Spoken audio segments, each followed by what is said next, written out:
from off-season to game day. Yeah, we talk back. It's the 49ers Cutback.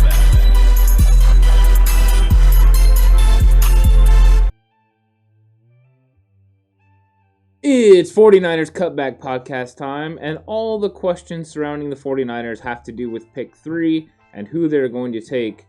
Of course, why aren't the 49ers going to take Mac Jones at number 3? I would assume because he's not as good as the other quarterbacks that are going to be available. That's my honest opinion. I think when you move up to a place like number 3, you give up 2 first-round picks and a third, that you're trading up for someone that you believe has game-changing, legendary-type talent. Mac Jones does not have that. Mac Jones, I actually think, is a pretty good prospect. I think people are being a little hard on him right now, and I'm not sure which guy it is Shanahan's after. Personally, for me, it's Zach Wilson, but I mean, Zach Wilson with his arm talent. You have Justin Fields, incredible athlete and absolute cannon attached to his right shoulder, and then you have Trey Lance, same kind of thing. He's kind of got the Cam Newton, size, athleticism thing going on. Those guys, and then obviously Trevor Lawrence, but I think we're all pretty sure he's going to number 1. Those guys all are I don't have a better word, but like freaks of nature athletically. Mac Jones isn't. Not saying Mac Jones won't be a successful quarterback, and not saying Mac Jones won't even be better than 1 or 2 of those guys. But in a draft, you draft on potential, and those guys have much more potential than Mac Jones. Not only do they have much more potential, they are more solidified and certified as having 3 of the best arm talents in the draft. They check the most boxes for what you're looking for in a quarterback, especially the new age type of quarterbacks, what the game is shifting towards. You don't give up as much draft capital as you do to go up to get a guy that isn't that consensus, checking all the boxes type prospect. They didn't have to come up to 3 to get Mac Jones. They had to come up to 3 to make sure they got Fields or Wilson. That's the reality of the situation. Maybe you could make an argument maybe for Trey Lance because of the athleticism that he has displayed and showed at North Dakota, but for the most part, it's one of those 2 guys. It has to be one of those 2 guys. It cannot be anybody else. It doesn't make any sense to come up to 3. You could have come up to 9 if you thought there were going to be a run on 4 quarterbacks there in the first 4. You could have come up to 8 or 9 to try and make sure that you got one of the best 5 quarterbacks in the draft. You didn't have to come up to 3 to get Mac Jones. And that's why, for me, it doesn't make any logical sense. I look at this strictly based on facts, the facts that have been presented as it is.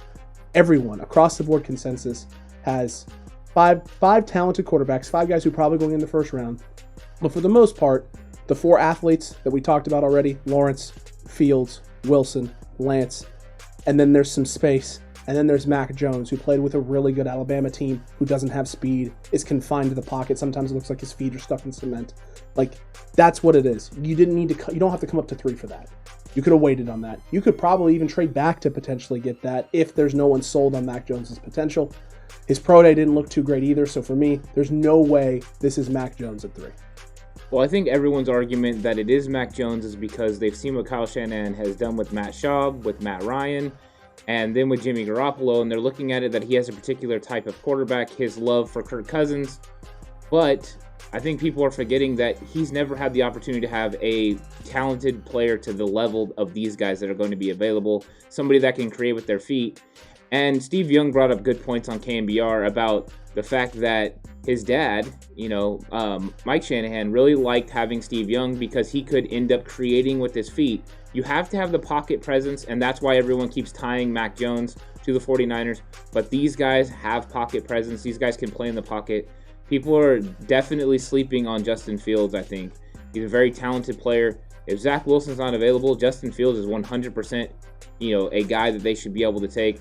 But I think that Kyle Shanahan has learned, and that's the thing. If you're evolving as a coach, and which I'm sure he is, he realizes now it takes the biggest, strongest, freakiest talent to help you win, and these guys can do it. He plays in a division where Russell Wilson creates, where Kyler Murray creates, where Matthew Stafford is going to create, and he needs somebody that's going to be able to create when the pocket breaks down. And so this is going to be big for him. And I think 49er fans are going to be pleasantly surprised when they go out and they draft a guy that is going to lead this team to the future that's not Mac Jones. Because I think Mac Jones is the obvious choice, but not the actual choice. Because Kyle Shanahan has changed his thinking and what he actually wants from the position. And because of the circumstance of the other guys, he had certain guys. But he could definitely do something with a very talented player. And these guys are very talented. Yeah, definitely. It's going to be really exciting. I mean, I don't think they'll pick... I'd be absolutely shocked if they pick Mac Jones at 3. I know that's the information that's getting out. But if anyone wants a newsflash, correct information is yet to come out during the Shanahan-Lynch era. Right. I mean, just look at Teddy Bridgewater, the Teddy Bridgewater stuff, the offer on Matt Stafford. All of that stuff ended up being bunk, not accurate. Well, and if you remember 2 years ago, they were going to pick Quinnen Williams over Bosa. It's true. Yeah. There was also that as well. So the Niners have done a very good job of misdirecting. Why they're misdirecting, who knows? Maybe you need to tune into tomorrow's episode where we talk all about conspiracy theories. But the best way to do that right now is to smash that subscribe button, hit that notification bell. That way you're notified when our episodes go live, which is Tuesdays at 5:30 p.m., daily at 11 a.m., and Fridays, special start time, 6:30 p.m. for live streams. Yeah, and this is lying season, so the teams are going to be lying. You have some teams that you get zero information from. Some teams put out so much information you don't know what's true. And this month is all about lying, Horst. Yeah, this is the 1 month a year where it's okay to lie. Kids, don't ever lie. Only if you're in the front office or in San Francisco. Either one's fine. Until next time, 49ers fans, you stay safe. Remember the right way. It's always the 49ers way.